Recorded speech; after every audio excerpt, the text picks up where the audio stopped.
Bonjour et bienvenue à cette édition de la Tribune TVHR. Vous savez, on est une émission d'information, donc l'information nous intéresse, mais là, on va parler de désinformation. Il y a des ateliers qui existent pour lutter contre la désinformation, surtout dans les écoles.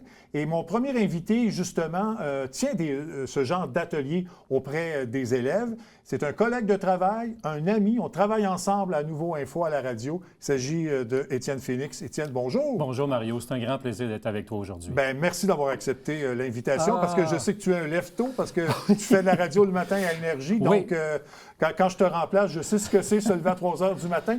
J'entre dans ma 17e année dans l'émission hein? du matin. Je pensais jamais me rendre loin, aussi loin que ça, mais j'adore ce que je fais. Tu sais comment c'est. Oui. Hein, c'est l'adrénaline de tâter le pouls du matin, de voir la ville qui s'éveille, c'est fantastique. Oui, c'est ça. J'ai plus de 40 ans d'expérience. J'ai fait à peu près tous les quarts de travail en radio, mais travailler le matin, être les premiers à informer les auditeurs, c'est une importance, pour moi en tout cas, c'est une Capitale, importance absolument. capitale. Totalement Exactement. d'accord avec toi. Donc, on va revenir peut-être sur ta carrière en fin d'entrevue, mais là, on va parler de ces ateliers-là. Donc, je sais pour se connaître que la désinformation, c'est un sujet qui t'irrite parce qu'il y en a de plus en plus.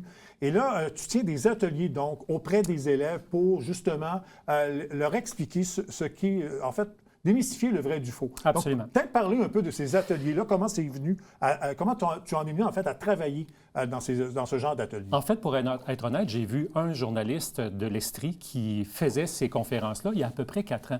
Lui était un des premiers conférenciers à se présenter dans les écoles pour expliquer aux enfants, justement, c'était quoi les pièges de la désinformation, leur donner des trucs pour les éviter. Puis là, j'ai dit, hey, quelle belle opportunité. Alors, c'est le Centre québécois d'études aux médias et à l'information qui a pris le flambeau qui a été lancé, qui lui a été donné par la Fédération professionnelle des journalistes et l'Agence France-Presse, qui avait créé un programme qui s'appelait 30 secondes avant d'y croire. Prendre le temps d'analyser une nouvelle pour voir pourquoi j'ai ça devant moi, quels sont les pièges associés à ça, de où ça vient, quelle est la source. Tout ça, ça fait partie du quotidien des journalistes, mais ça devrait faire partie du quotidien des adultes, des jeunes et des moins jeunes. Et là, on s'occupe présentement des jeunes. Quand j'ai commencé, on était au secondaire. Donc, secondaire 1, secondaire 2, il y a un programme pour eux. Secondaire 3, 4, 5, un autre programme. Je peux vous dire par expérience, parce que ça fait des dizaines de conférences que j'ai fait, que les secondaires 5 posent des questions beaucoup plus pointilleuses que celles de secondaire 1 ou 2, parce qu'ils sont plus en contact avec l'actualité, ils savent comment c'est, puis ils peuvent poser beaucoup de questions. Donc là, on a commencé avec ça. Et après ça, on a commencé, il y a 2 ans à peu près, la coordonnatrice, Doria, me dit, Étienne, on va aller maintenant parler aux jeunes du primaire. Je dis, comment vous allez faire ça? Elle dit, on va leur donner une histoire qu'on va mettre en place, ce qui s'appelle donc Mission Reportage. On va leur faire vivre le métier de journaliste et dans le cadre de cette expérience-là, on va leur montrer quelles sont les sources fiables d'informations. En fait, on va leur montrer quels sont les pièges associés à différentes personnes qui vont venir leur parler, des intervenants, des témoins qu'on les appelle. Puis là, on va leur expliquer une petite histoire qui sont des ours qui se sont sauvés d'un zoo et qui se sont promenés dans une ville, qui se sont retrouvés donc dans une cour d'école. Et là, il y a des gens qui vont venir parler de ce qu'ils ont vu. Et là, il faut qu'ils déterminent, les enfants, est-ce qu'il s'agit d'une source fiable ou non fiable? C'est un succès incroyable, Ah oui? Autant auprès des jeunes que des enseignants qui sont contents. Puis moi, ce qui me tient à cœur là-dedans, c'est que les profs qui nous contactent, qui s'inscrivent à ça, et c'est gratuit, c'est important de le préciser, sont motivés. Ils veulent apprendre aux jeunes. Et là, ils ont l'occasion d'avoir un journaliste qui fait ça dans la vie, qui va venir leur expliquer, puis qui leur font vivre une expérience comme celle-là. Ça fonctionne en tout point de vue. C'est fantastique. Bon, tu parles d'enfants du primaire. Oui. Bon, je ne sais pas si c'est quantifié, comment ces enfants-là vont chercher leur information, mais comment ils réagissent et quel est le degré d'intérêt à l'information, d'après toi? On commence à partir de 4, 5, 6e année. Un peu comme le secondaire, les 6e sont plus allumés que les 4e, mais il y a façon de leur parler. Tu sais, les enfants, eux autres aussi, ils veulent comprendre. Comme nous autres, il faut juste trouver les moyens de les intéresser, puis de leur expliquer, trouver les bons mots, exactement ça. Puis moi, j'ai un rêve par rapport à ça. J'aimerais ça qu'on fasse un peu comme on a fait avec le recyclage il y a quelques années. On était passé par les élèves pour montrer la façon de faire, et c'est les élèves qui montraient à leurs parents, « Regarde, maman » ou « Regarde, papa, tu peux pas jeter ça, on peut le récupérer. » « Ah oui, comment ça? » Alors, si on montre aux élèves comment faire pour repérer une fausse nouvelle, que ce soit par l'information qui est véhiculée ou encore par une photo qui aurait été truquée par l'intelligence artificielle. Parce qu'on va se le dire, là, on est dans une mer de désinformation présentement. Oui. Alors, si on peut leur montrer ça aux enfants, peut-être qu'ils vont intéresser les parents et les parents vont revenir à l'information. Parce qu'il y en a plusieurs qui ont délaissé ça avec la pandémie, qui trouvent que c'est une charge émotionnelle trop importante puis qui mettent ça de côté, alors que là, on est dans un positionnement dans le monde où on est présentement, on doit être au courant de ce qui se passe. On va avoir des élections au Québec bientôt. On peut se retrouver en élection fédérale à tout moment parce qu'on a un gouvernement minoritaire. Puis bien sûr, on regarde ce qui se passe du côté des Américains, aux États-Unis. Il y a beaucoup de désinformation. Vous avez certainement vu cette image qui a été truquée avec l'intelligence artificielle d'une personne qui avait été arrêtée au Minnesota, une dame à qui on a ajouté des larmes. Puis la Maison-Blanche a partagé cette information-là. Alors là, imaginez, nous, on fait ça dans la vie. On est capable de repérer le vrai du faux, puis même des fois, on fait comme, attends une minute, là, le fameux 30 secondes avant d'y croire, attendez un peu, je vais regarder ça, je vais contre-vérifier, je vais aller chercher d'autres sources, je vais aller à la source principale, et là, on se rend compte qu'on nous ment. Alors, imaginez ça. Alors, il faut s'y attaquer à ça. Je ne vous dis pas de rentrer dans une thèse doctorale et tout, mais quand même de porter une attention à ce qui nous est présenté devant nous, puis d'en discuter avec nos enfants. Nous, on travaille là-dedans. Oui. Donc, peut-être qu'on repère un peu plus vite ce genre de nouvelles qui sont fausses. Oui. Mais pour le commun des mortels qui travaillent, doivent préparer le repas, faire les devoirs des enfants, ils reçoivent une nouvelle. Mais ce serait quoi le premier truc, selon toi, Étienne, pour qu'une personne puisse essayer de trouver si cette nouvelle-là est bonne ou fausse? Le fameux 30 secondes avant d'y croire, juste regarder comme il faut. Est-ce pour... Quelle est ma source? De où ça vient? Après ça, de regarder en profondeur qu'est-ce qu'il y en est exactement? Pourquoi moi j'ai ça devant moi? Et si je ne suis pas certain de ce que je vois là, puis j'ai un doute, avec l'intelligence artificielle maintenant, quoiqu'elle a beaucoup de défauts, mais aussi de belles qualités, on peut être capable d'aller trouver le fond de l'histoire, puis voir s'il n'y a pas déjà d'autres personnes qui ont repéré cette fausse nouvelle. Comme par exemple, on a vu ces ours-là, les chevreuils et compagnie, qui se sont mis à sauter sur des trampolines. Ça, c'était l'été dernier, c'était en août dernier. Moi, j'ai vu cette image-là, j'ai fait « Oh, mon Dieu, mais c'est bien cute! » Et là, pour gratter, pour voir que c'était des gens qui avaient trafiqué des images de caméras de surveillance pour faire croire qu'il y avait des animaux qui sautaient sur des trampolines. Ça a l'air innocent. Mais quand on regarde ça puis qu'on va plus loin, on se dit « On peut nous faire gober n'importe quoi. » Alors, il faut vraiment être alerte à ça. Puis quand on n'est pas certain, mettons qu'on a notre cellulaire en poche, on regarde ça, on peut faire une capture d'écran, faire vraiment imprimer ce qu'on a là, puis aller faire une recherche avec Google View, par exemple, pour aller voir est-ce qu'il y a quelque chose d'autre qui est associé à cette publication-là. Qui a publié ça? Si on regarde attentivement, on connaît bien les codes, on pourrait le trouver. Mais il faut être vraiment expérimenté. Sinon, il y a certainement quelqu'un, s'il y a un site d'échange d'informations, qui a vu quelque chose et qui a fait en sorte que les autres soient au courant qu'il y a effectivement une fraude derrière ça. Là, on parle des enfants.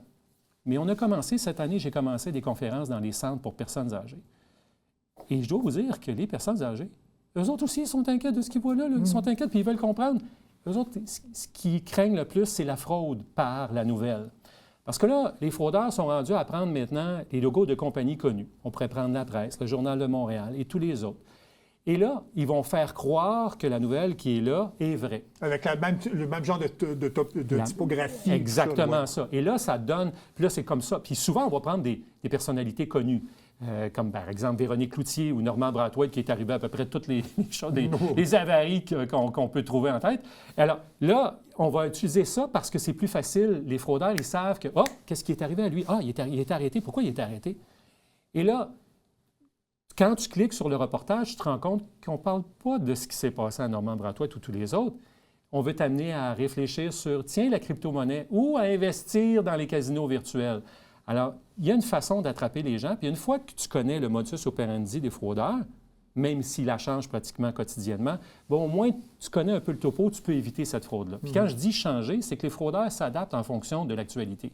Il y a quelque chose qui se passe, le gouvernement dit, tiens, je vais vous donner un exemple.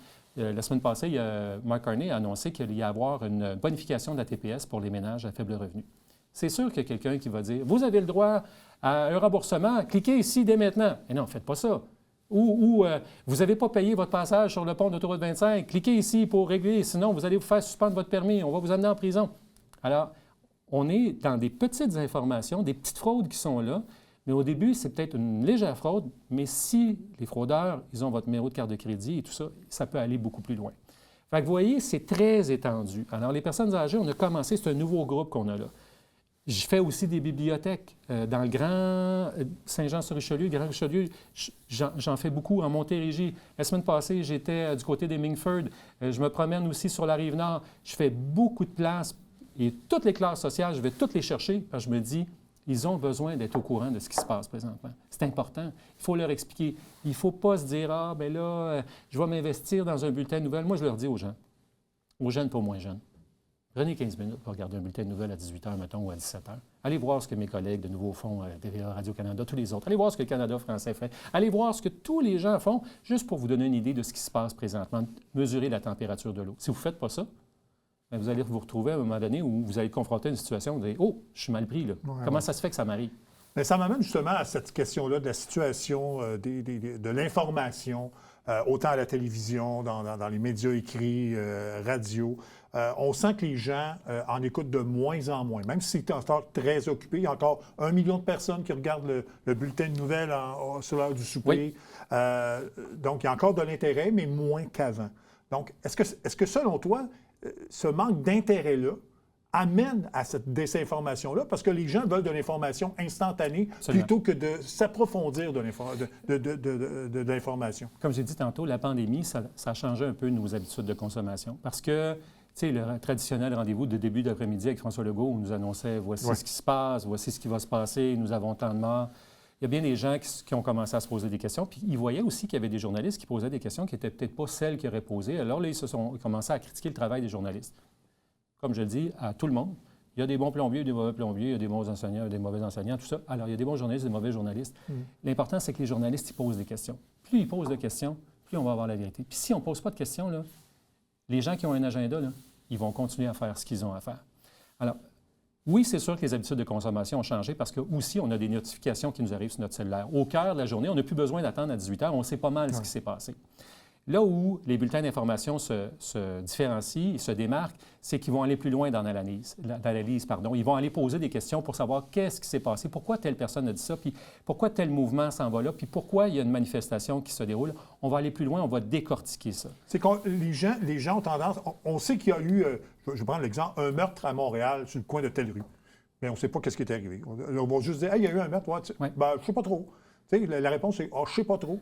Les bulletins d'information sont là pour ça, justement, élargir l'information pour savoir pourquoi ça s'est passé. Derrière chaque fait divers, il y a une décision de société. j'ai pris un fait divers, mais ça peut être n'importe quelle autre nouvelle. Mario, quand j'ai commencé dans les centres pour personnes âgées, là, ça fait même pas 1 mois et demi, la première nouvelle que j'ai amenée, puis c'est arrivé par pur hasard, c'était à la fin novembre, il y avait quelqu'un qui m'avait contacté parce que son collègue, il voulait saluer le travail de son collègue, avait trouvé une personne âgée qui était dans la neige, puis qui a failli mourir. Et 2-3 jours après, il y en a eu 2 autres.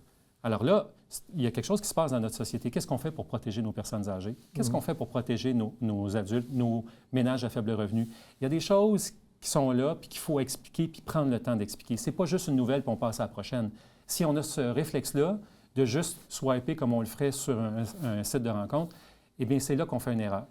Il faut prendre le fameux 30 secondes, puis réfléchir à ce qu'on a devant nous autres, et si on n'est pas certain, d'aller chercher une autre source d'information. Ou d'aller chercher une source auquel on est bien servi. Je l'explique, c'est comme dans un restaurant, un bulletin de nouvelles. Si tu es bien servi, là, tu vas revenir. Si tu sens qu'on a botché ça un peu, bien, tu vas aller ailleurs. Mais l'important, c'est qu'on aille à quelque part. Il y en a pour tous les goûts. Puis il faut être capable de bien trouver le but de la nouvelle, l'essence de la nouvelle, puis se questionner nous-mêmes par rapport à ce qui se passe là devant nous autres. Exact. Je voudrais prendre 30 secondes pour revenir aux enfants, justement. Est-ce que tu sens qu'ils sont bien informés, qu'ils sont intéressés par ce qu'on leur donne comme information? Je suis tellement surpris de voir, Mario, les connaissances que les enfants ont. C'est incroyable. La connaissance générale aussi de ce qui les entoure. On a 2 conférences là, pour le primaire. Un qui s'appelle donc Mission Reportage, qui fait 4, 5, 6e année. Mais pour les 6e, maintenant, on en a un autre qui s'appelle Venin Viral, qui met en scène une créatrice de contenu qu'on pourrait appeler aussi influenceuse. Quand le centre m'a parlé de ça, j'ai fait « Êtes-vous certains qu'ils sont au courant? » Eh bien, les enfants, la première journée, ils m'ont montré qu'ils étaient au courant. Ils savaient ce que c'était. Ils ne connaissent pas tous les tenants aboutissants, l'argent qui est derrière ça et la volonté de, mais ils comprennent. Après ça, au niveau des connaissances générales, à un moment donné, là, dans les témoins, puis il faut que je leur explique, il faut regarder visuellement, écouter, mais regarder. Il y a quelqu'un qui parle, qui dit « Oui, oui, moi, je les ai vus, ces ours qui se sont évadés. » Puis là, il dit « J'étais au Québec. » Puis là, en arrière, on voit Big Ben, la tour de Londres. Puis là, je me suis dit « Les élèves ne trouveront jamais ça. » Beaucoup, je vous dirais, 99,999 % des classes l'ont trouvé. Alors, ils ont une bonne culture générale, nos élèves en classe, et surtout, ils ont des profs très motivés. J'ai des profs, là, Mario, là, je fais comme « Oh my God, que j'aurais aimé avoir ce genre de prof-là » qui posent des questions juste en arrivant. « Oh, qu'est-ce qui s'est passé en fin de semaine? Bon, OK, c'est passé ça. L'éclipse lunaire, qu'est-ce que ça va avoir? OK, il y en a un autre qui s'en vient cette année. » Et là, ils posent des questions et les enfants s'intéressent parce qu'ils ont Internet, puis parce que aussi, il y a des parents qui communiquent avec eux, puis qui leur expliquent, qui trouvent les mots pour leur expliquer ce qui se passe dans notre société. Oui, et ça, c'est très important, l'interaction entre parents et enfants, Absolument. pour justement comprendre, pas juste les nouvelles, mais toute la société en général. Oui. Donc, si vous voulez écouter Étienne, qui fait du très bon travail à la radio, c'est tous les matins à Énergie 94.3. Tu salueras l'équipe, d'ailleurs, de ma part. Bien, avec grand plaisir. Ils t'attendent de me remplacer très bientôt. Oui, voilà. J'attends les là. Merci beaucoup, Étienne, de ta visite. Et puis, bonne chance dans tes ateliers. Je suis sûr que les enfants et maintenant les personnes, les aînés, en apprennent beaucoup avec C'est gratuit. Il faut s'inscrire sur le centre CQMI. Vous allez trouver ça très facilement. Merci, Étienne. Bonne journée. On fait une pause, on revient tout de suite après.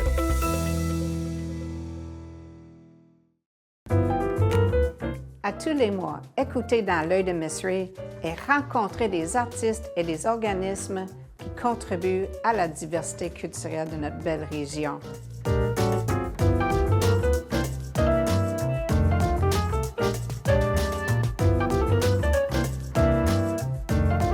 Ensemble, nous gardons l'art vivant. À tous les lundis, 18h30, sur les ondes de TVHR.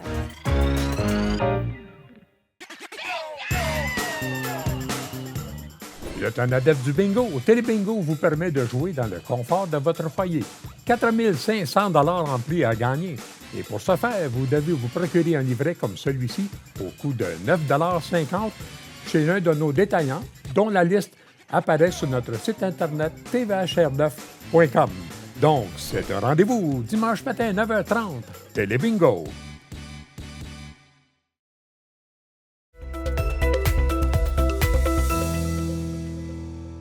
Il y aura bientôt un concert bénéfice pour le musée Haut-Richelieu.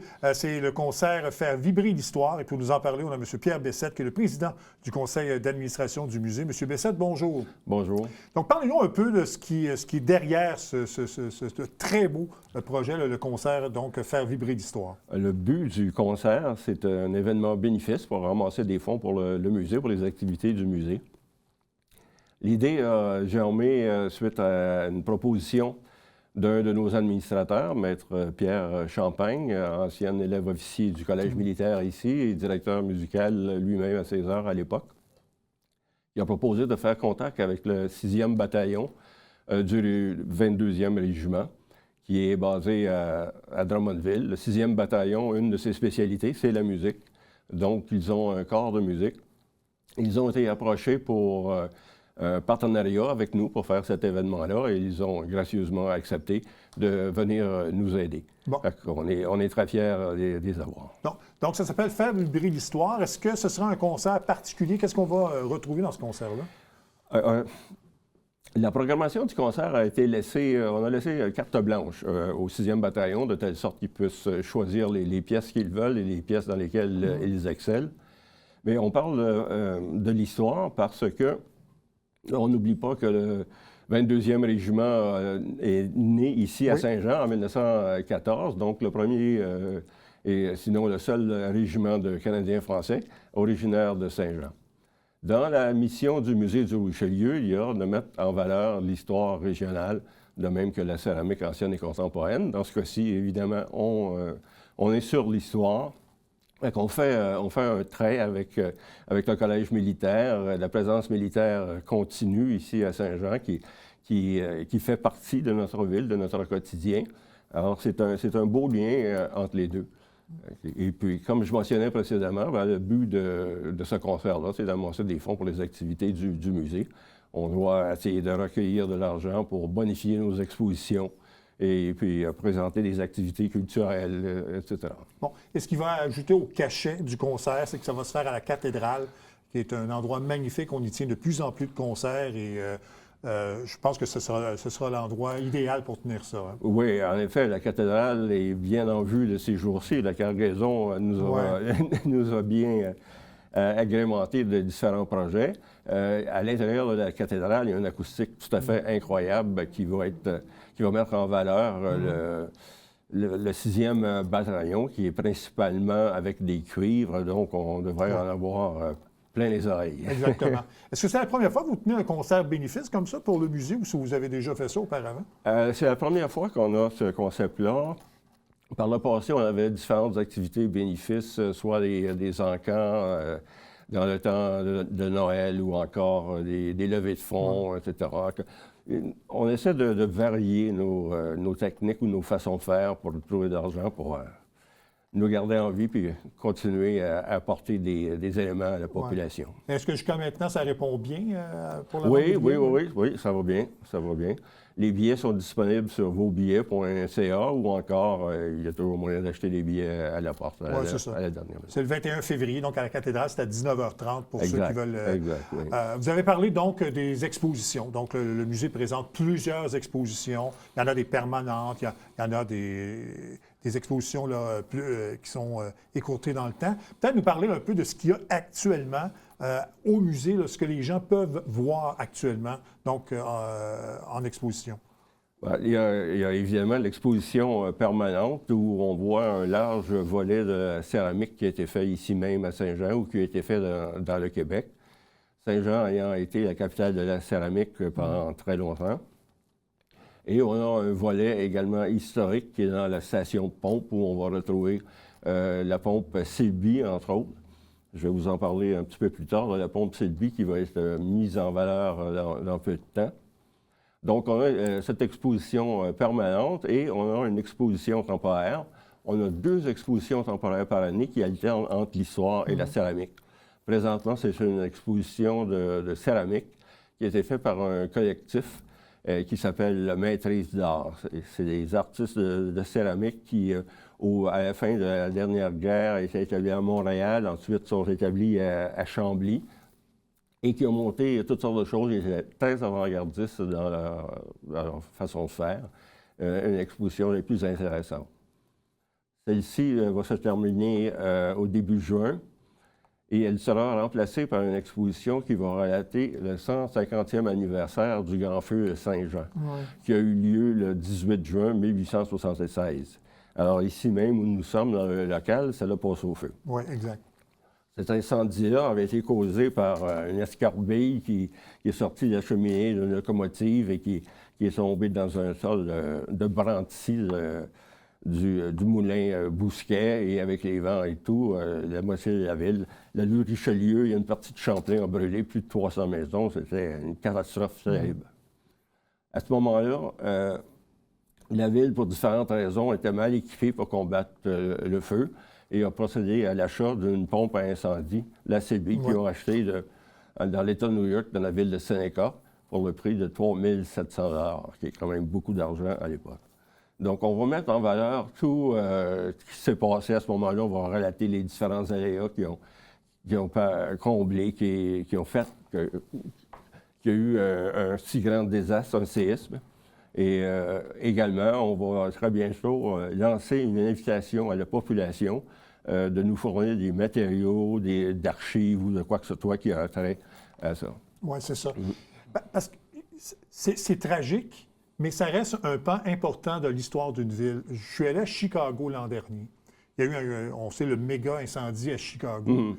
On aurait pu rejeter ça et ne pas en parler. Au contraire, ça fait partie du circuit touristique de Chicago. Ils ont construit l'école de pompiers exactement où l'incendie a démarré. Il y a une flamme extérieure qui est magnifique. Donc, ça fait quand même partie de l'histoire d'une ville. Ces tragédies-là. Je pense que c'est important que la population soit un peu sensibilisée et soit informée de ce qui s'est passé à ce moment-là. Oui, on peut aller de l'avant avec une tragédie parce que forcément, la ville s'est retrouvée en cendres, et donc l'expression Et c'est- renaître de C'est ses ça, cendres. parce que là, là, ça change la configuration le- après ça. là. Oui, le c'est ça. phénix qui renaît de ses cendres, de ses cendres est très applicable ici. Alors, les constructions ont été en briques et en pierre plutôt qu'en bois. Les trottoirs également, tout a changé. Donc, ça donne un nouveau visage à la ville, ça rajeunit. Ouais. Il faut essayer de trouver le positif Ouais, dans un événement Exactement. comme ça. Est-ce que vous avez encore vos expositions virtuelles? Oui, oui, Ouais. oui. Oui, on a des expositions virtuelles, des expositions itinérantes. On a différents projets pour accueillir les jeunes quand ils viennent dans les écoles, qui viennent nous visiter, et même on va se déplacer pour aller leur faire des présentations. Oui, c'est ça. Et parmi les expositions virtuelles, là, il y en a deux qui sont intéressantes, là, le Seigneur et le Grand Verglas. Oui, le Grand Verglas, immersion dans le noir et le froid. C'est ça, c'est ça. Je vais prendre une minute parce que récemment, lors du gala SR, il y a un projet qui a remporté un grand prix et qui a été présenté au Musée du Haut-Richelieu. C'est important pour vous, cette collaboration-là entre les écoles, le musée, pas juste les écoles, mais les organismes et le musée pour présenter des expositions? Oui, absolument. On doit faire connaître notre histoire et notre façon de faire, ce que les anciens nous ont laissé. En participant avec les écoles, on initie les jeunes rapidement dans un bas âge à ce qui est disponible, qu'est-ce qui existe. Alors, c'est très bien. Le musée a également participé dans la soirée Essar en remettant le prix Patrimoine, qui était anciennement le prix Fleur Bleue qu'on a décerné pendant plusieurs années et puis qu'on a modifié avec le fil du temps pour s'associer à la soirée Essar. C'est de faire la promotion de notre culture, de notre histoire, qui est très riche ici à Saint-Jean. On est privilégié d'avoir autant d'histoire et de culture. Oui, tout à fait. Donc, longue vie au musée, puis on invite les gens pour le concert bénéfice. C'est le 21 février à la cathédrale à 19h30. Merci beaucoup d'être venu nous en parler, M. Bessette. Ça fait plaisir. Ça complète cette édition de la Tribune TVHR. J'espère que ça vous a plu. À la prochaine, mesdames et messieurs. Au revoir.